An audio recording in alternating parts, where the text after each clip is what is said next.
So today, as the title suggests, I'm just going to talk very quickly into M&E and monitoring and evaluation, specifically how to sort of think about it to design cost-effective, impactful programs. This is a very important topic because a lot of us are trying to create impact, but it's a lot of the, and we need to think. So we need to think very carefully about the resources we are deploying. And even though if our intentions are, we might be well-intentioned, our programs will not be having the desired impact that we sort of hope for. So it's very M&E is I think critical to sort of understand what is sort of the, if your program is being delivered well and what is the impact. So before I start, I just do a brief introduction to JPAL. So JPAL's mission is broadly to reduce poverty by ensuring that policy is informed by scientific evidence. And so the way we do it, the core of our work is through evaluations. So we conduct evaluations to test and sort of improve the effectiveness of programs across sectors, ranging from agriculture to education to finance to governance. So that is sort of a core of our work. And then we sort of have two other sectors. One is policy. So that's the team I belong to, where the role is basically to take sort of JPAL's results from our work across sectors and use that to sort of help policymakers, practitioners, and other organizations in the sector make better decisions based on sort of what we have found out that works and what works and what doesn't. And the second thing is to work with these same partners to sort of generate new research, basically evaluate new programs to identify what works. And then finally, the third part is to scale it up. So if we find an intervention that works in multiple contexts, we work with partners, governments, NGOs to sort of scale this up so that we can reach as many lives as we can. And the final sector and the sort of part of our work is capacity building, where we train practitioners, policymakers on how to sort of conduct evaluations themselves, how to sort of better consume evidence and produce evidence of their own so that they can use that in their own work. And as you can see from this map, we work across the world. Our headquarters are in MIT, but as you can also see from the map that we have regional offices across the world, but India is by far our sort of most active region, and we have done more than 100 evaluations in different sectors across the country. We are based out of Delhi and Chennai and have regional offices across 10 states in India. So I just want to sort of, I think the best way to start this and just to give you a taste of the importance of evaluation and a taste of what sort of JPAL's work is just to think of a situation. So to provide some context here, just for this example, we're looking at sort of one of the important questions in development is how do you increase enrollment in primary schools for children? So a big concern for a lot of countries, a lot of regions is. Vishnu, sorry to interrupt. You will have press the button at the top to take over as presenter so that you can move the slides. I'm really sorry for cutting you there. Yeah. Okay, I thought I was moving amongst my. Okay. Sorry. Sorry for that. Yeah. Okay. Sorry, I didn't realize that. You'll have to just press it. So yeah, this is technology a bit new to all of us. So yeah, this is the first time I'm doing this as well. Yeah. So I'm on slide. Okay, so I'm on slide 5 now. Is it moving, changing? Yeah, it is. Okay. You are on $5,000 free school uniforms. Yes, exactly. So basically, the context here is we're trying to increase enrollment in schools. We want to get more children attending primary school. So there's sort of two ways. And we have two options. One is we have $5,000 to spend. So one, we can spend $5,000 on free school uniforms, or the other is $5,000 on deworming children. So deworming is essentially giving them one of the big constraints in many developing countries is that children have worms. This is an infection in their stomach that prevents them from attending school, and it's also infectious. So it has a sort of very pernicious impact on attendance at schools. So for uniforms, obviously, cost of uniforms can be a barrier for attending school. So we have two potential solutions to a problem of low attendance. Which one would you invest in? So this is where impact evaluations come in. We need sort of evidence to see which is more in a given context, what would make most sense. So I'll just talk about, so basically, like I said, you need to understand the context so in some situations, it might be the health barrier that is preventing children from attending school. In this case, then the deworming option will be the better way to get children into school. But again, we need to know, so for that we need to, and I'll talk a bit about this later, is how to, we need to understand what is the need, design a solution, and then test it to see if it actually works. And this is, in this case, we only have two options, but when you have a lot of different solutions to a particular problem, the decision becomes even more difficult, right? So you could either give them, it could be the potential solution could be sort of midday meals through lunch, for example, giving children free lunch at schools, scholarships, providing better classroom materials. So these are a range of solutions, and we need to find out sort of, if you want to increase school attendance, what is sort of the most effective way to do this? And that's exactly where impact evaluations come in. So essentially, that's what JPAL does. So we have done rigorous evaluations of these.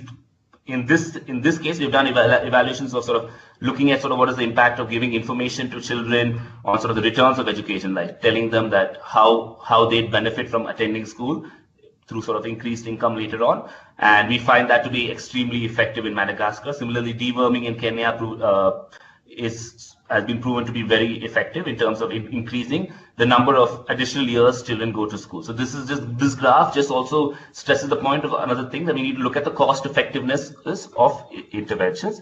So by cost effectiveness, we want to know sort of for each intervention that we think of comes up with a cost, and for that cost, how much return do we get? And here, since we're concerned about student attendance, we're looking at additional years of student attendance. So here we can see the most powerful way to increase student attendance is through providing information returns, because for every $100 spent on information return, providing this information, you get sort of 40 years of additional schooling.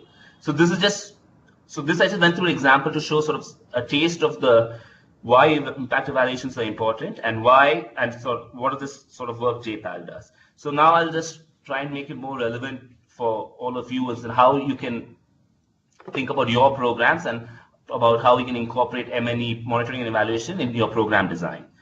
So let's just start sort of from the basic, the life cycle of a program, business, intervention, whatever you want to call it.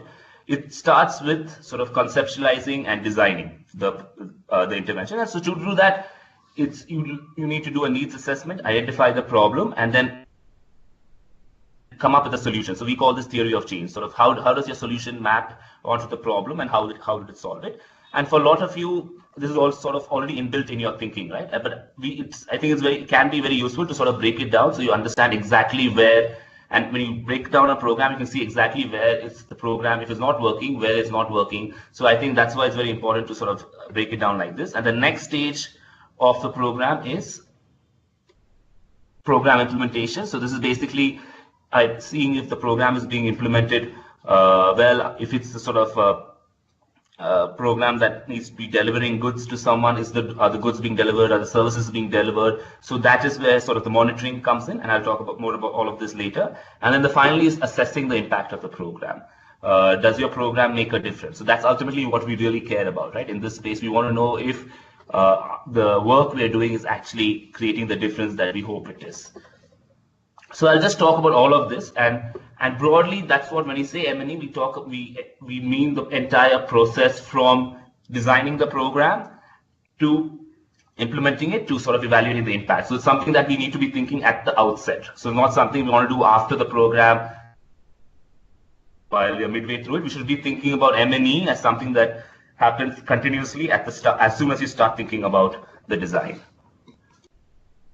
So I'll just go quickly through the first section, because I think this is fairly intuitive and all of you are familiar with this, but this is just sort of needs assessments. This first is identifying, the first step of any sort of program design is identifying the program. So basically here you set the context for the proposed program or intervention. So first you need to identify the problem. So in this case, we were talking about enrollment in schools, if it's low, and what groups in the population that should be targeted, who needs this program the most. Here it's poor children. And if you're talking about, in this case, we'll be talking about deworming. So this is where children aren't attending school. If you feel the problem is children aren't attending school because they have these worm infections, then deworming is a solution. And the poor children right now don't have an opportunity to get dewormed. Hence, we are coming up with this program.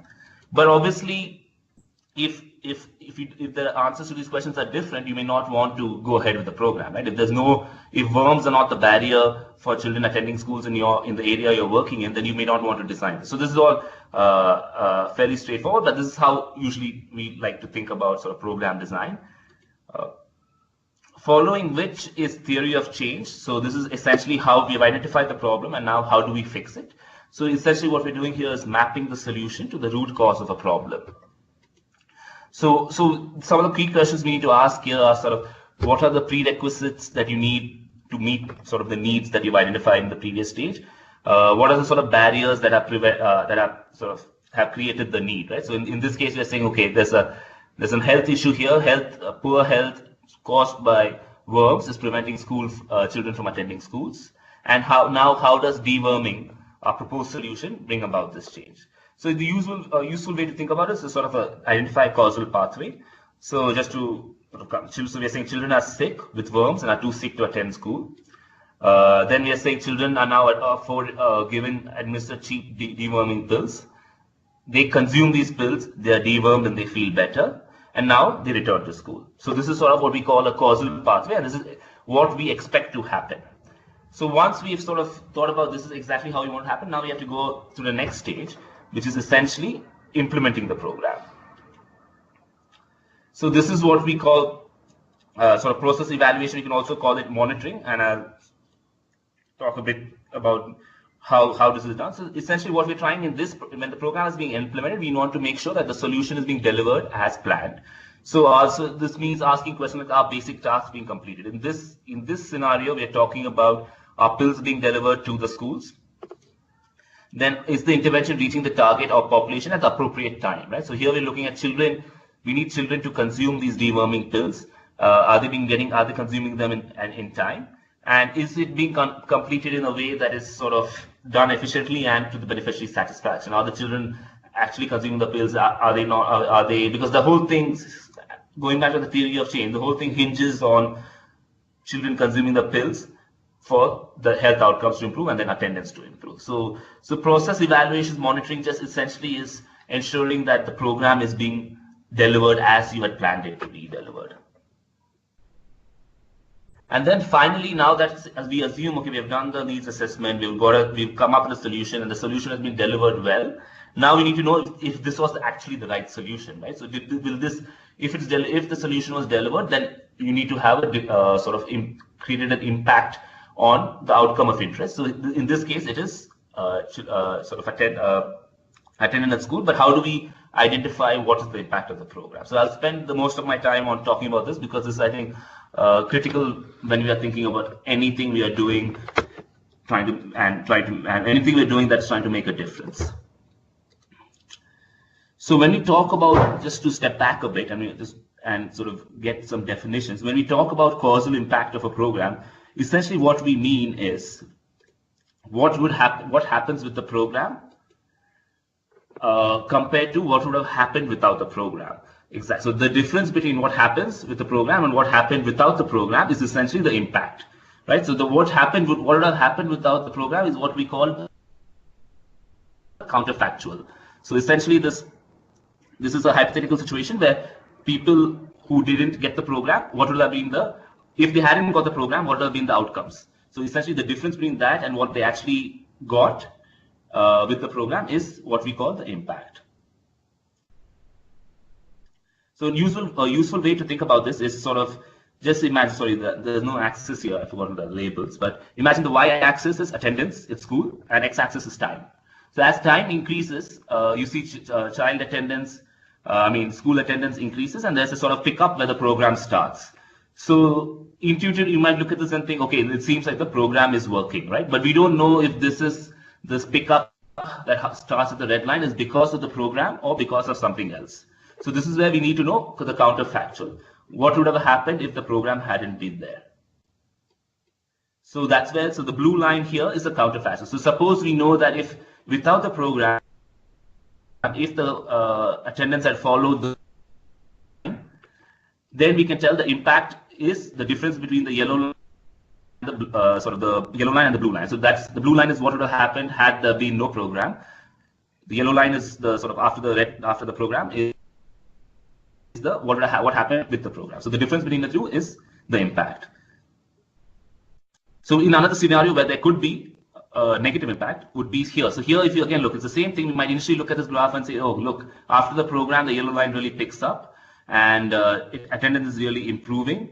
So there has been an impact. But then if you look at the counterfactual, so the blue line is what would have happened. What would have happened with without the program. So in this case, the blue line is actually above the yellow line. So the program has actually had a negative impact, because essentially if there's no program, the outcome would have been higher than when there is a program. So there's actually a negative impact. Sorry, Narayan has asked a question. When do you do a counterfactual assessment? Okay, I'll just sort of explain that in the next couple of slides. I just put it as a question, so don't bother. You can answer. Hopefully, I'm hoping the next two slides will answer that. Okay. So here's another sort of final scenario. Here you might think, okay, after the program starts, the attendance falls as time goes on. So you might think, okay, the program has had a negative impact. But here, if we have the counterfactual, we look at the counterfactual, the program has actually had a positive impact, because without the program, the attendance would have been even lower than with the program. So again, the difference between those two, the blue line and the yellow line, is the impact, and here is actually positive. So essentially, the whole point here is that we need to know what the blue line is. We need to know what the counterfactual is. So i.e. that what would have happened without the program. But the big challenge is we don't know what this is, right? We cannot observe. Once you give someone a program, so we can't do time travel and see what would have happened if they didn't get the program. So the whole point, and this is sort of central to a lot of what the work we do in economics and in sort of statistics, is we try to mimic the counterfactual. So we try to sort of figure out, create a group of that actually we can say, okay, this is what would have happened without the program, and we have to try and sort of construct this. So there are ways to do this. So what typically happens is we try and select a comparison group to provide the counterfactual.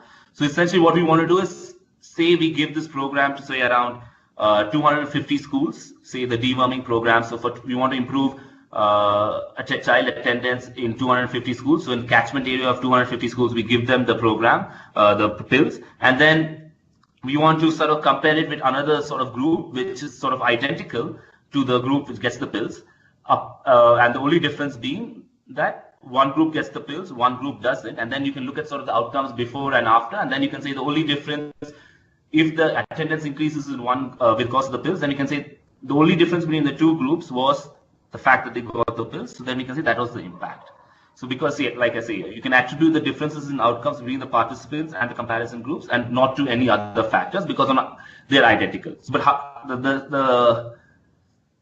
and this is the central sort of underlying logic of any impact evaluation. A good impact evaluation creates a very good comparison group, which is almost identical to the group that gets the treatment or program. So how do we do this? So in JPAL, the way we do our evaluations, we do something called a randomized evaluations. So what essentially happens is, before the program starts, eligible individuals are sort of randomly assigned to two groups. One group gets the treatment, which is the intervention, and the other group gets gets the status quo, so they don't get anything. So in the case of deworming, we'll select a group of schools randomly to get the deworming pills, and not get the deworming pills, and operate as per normal. And because we do it randomly, they are statistically identical. So on things like average level of income of the children's families attending the school, on terms of sort of teacher qualifications of the schools, in terms of sort of geography location, because we selected it randomly from a large population, on average they should be identical. And then we compare the outcomes between the treatment, so where the group that gets the pills versus the group that doesn't get the pills, and then any difference between the groups that can be attributed to the program. So this is essentially how they do also by it's also called randomized controlled trials, and this is essentially what they do in health as well, to identify sort of the effect of drugs and what is the impact of drugs. They do a very similar thing. They randomly select two groups. One group will get the drug, another group will get a placebo, and then they look at the impact between the health indicators between the two groups to see what is the impact of the drug or the medicine. So this is the same logic. So this we just applying it on a larger scale to social programs and sort of interventions in the sector to see what really works. So the caveat here is doing a randomized evaluation can be challenging. You may not, there are many reasons why it may not be possible, because you may not be able to do this sort of random assignment by lottery, for one. You may not have a large enough sample. There might be other logistics, administrative reasons, financial reasons that you may not be able to conduct this evaluation. So in the absence of that, there are other methods of evaluation. And again, all these methods of evaluations are trying to create this counterfactual, this comparison group, essentially. So you can do a difference in difference, where essentially you sort of measure change over time of a program's participants to the change over time of non-participants, and then you look at sort of the difference in the changes between the two. So you look at the two trends and then look at the difference between the two trends to get sort of an estimated impact.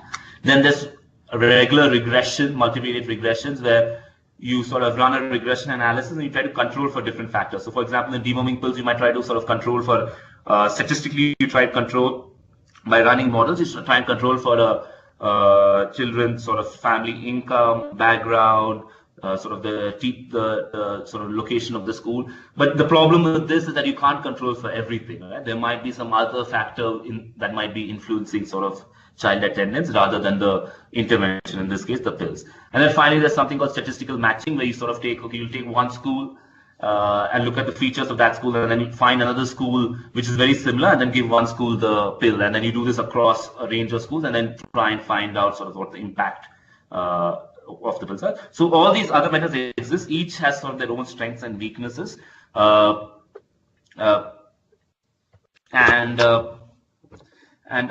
won't go into too many details, but I'm happy to answer any questions later or over email. And I've like at the last slide, I put in some resources where you can read more about all of this.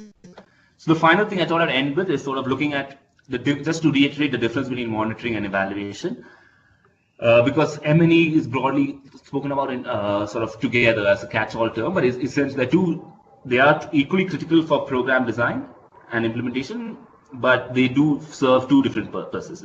So monitoring, as I said, is sort of done on a routine basis, basically to find out if the intervention is running as per the plan. Are you making progress towards your stated objectives? And it's typically a self-reported sort of the implementing organization is doing this. So if you're implementing a program, you want to know if your sort of program is being delivered well. So essentially the big question here is, are we doing things right? Second is evaluation, where it's usually sort of done after a year or in between, sort of after, like, it's a one-time sort of event where you're looking at, has the project met the outcome goals, and like by how much you're trying to quantify the impact it has created. And it's a lot of the times it's done by an independent evaluator. And essentially here the question is, did we do the right things? Did the things the program we delivered, did it create the impact that we wanted? And it's like I said, both are critical for better program delivery. And finally, I just want to end with, so these are some of the resources. I don't know if you can click on these, but these are like links to our JPAL's website, which goes through everything I did in much more detail, and these are a couple of books as well. And sorry, I think I went really quickly, but I thought I'd just give you a taste of sort of monitoring and evaluation, and then we'll have more time for questions and sort of see how this can be applied to your work. So I'll just stop there now.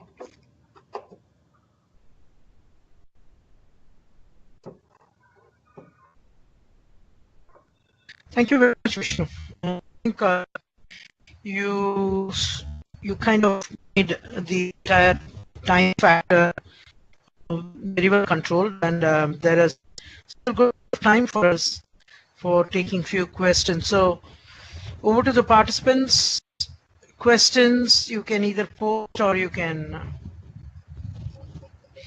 Okay, so Vishnu, Vaishnavi is checking if you can go back to the slide wherein you had the links. Sure.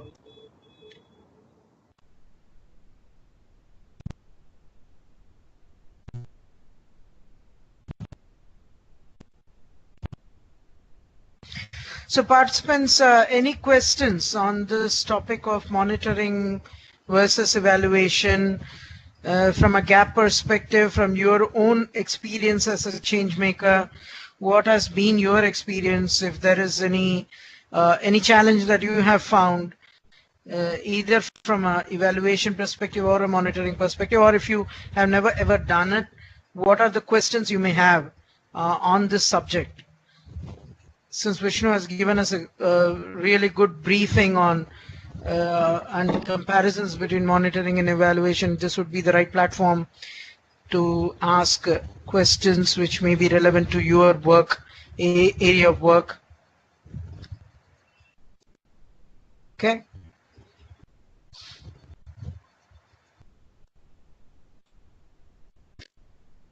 So there is somebody, okay. So Vishnu, question from Sachin Revankar, any tools available for evaluation? What do you Sachin, what do you mean by tools? Do you mean like statistical softwares, or sort of organizations that you would like to know that do evaluations, or?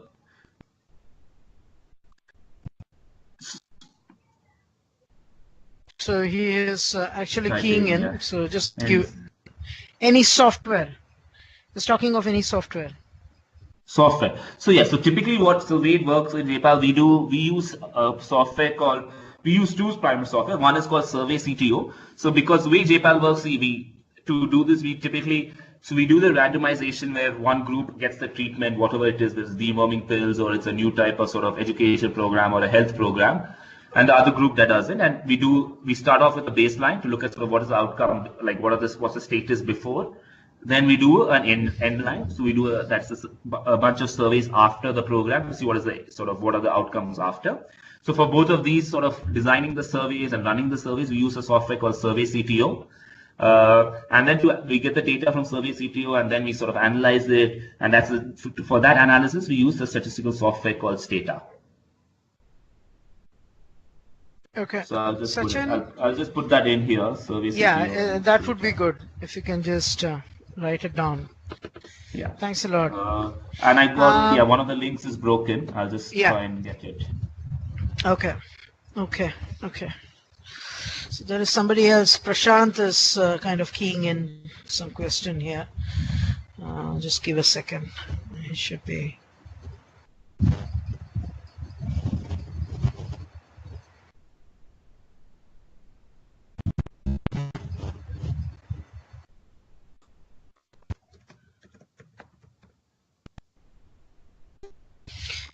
Prashant's question is, how do we do impact assessment in behavior change programs?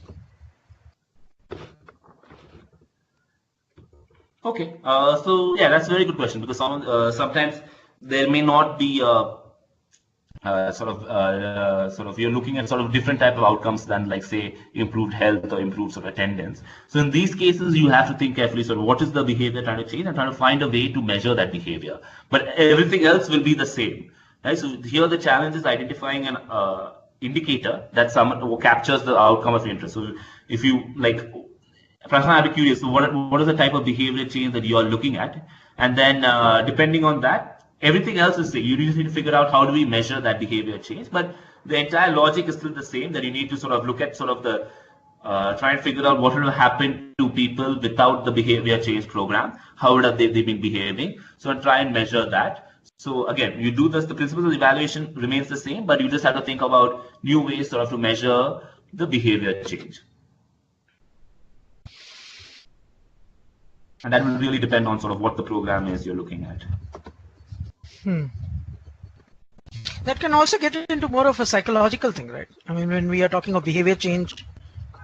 Yeah, so a lot of JPAL studies, yeah, we do look at that. So we ask, there are standard studies used in psychology where they look at sort of psychometric questions, and so there are a lot of what we call survey instruments that can measure sort of change in psychology and sort of capture these behavioral changes. So basically, we do the same process. We'd have a baseline, we'd conduct the program, we'd have the end line, and at the baseline, we'd ask these set of questions that sort of captures psychology, sort of self-reported well-being and things like that. And after the program, we'll go back to the same respondents and ask these questions again.